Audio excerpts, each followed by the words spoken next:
আসসালামু আলাইকুম প্রিয় দর্শক। আজ আমরা আপনাদের নিয়ে যাচ্ছি মালয়েশিয়ার রাজধানী কুয়ালালামপুরের বিখ্যাত আমরু ইবনে আল আস মসজিদ দেখতে।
এই মসজিদ শুধু নামাজ আদায়ের স্থান নয়, এটি ইসলামের ইতিহাস, নান্দনিক স্থাপত্য ও এক অনন্য সংস্কৃতির প্রতিচ্ছবি।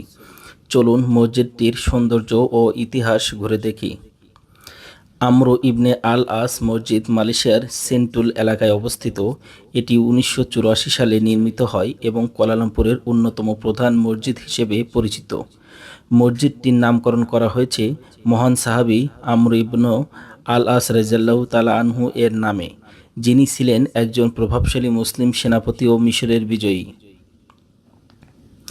এই মসজিদের স্থাপত্য শৈলী সত্যিই মনোমুগ্ধকর।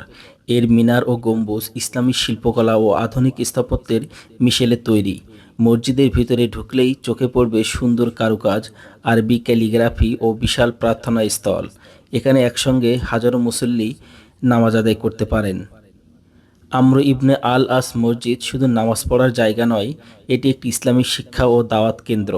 এখানে নিয়মিত কোরআন ক্লাস, ইসলামিক আলোচনা ও সমাজসেবামূলক কার্যক্রম পরিচালিত হয়। মালয়েশিয়ার মুসলিম কমিউনিটির জন্য এটি একটি গুরুত্বপূর্ণ স্থান। প্রিয় দর্শক, আমরু ইবনে আল আস মসজিদ সত্যিই একটি দর্শনীয় স্থান, যা ইসলামী ইতিহাস ও সংস্কৃতির এক অনন্য নিদর্শন।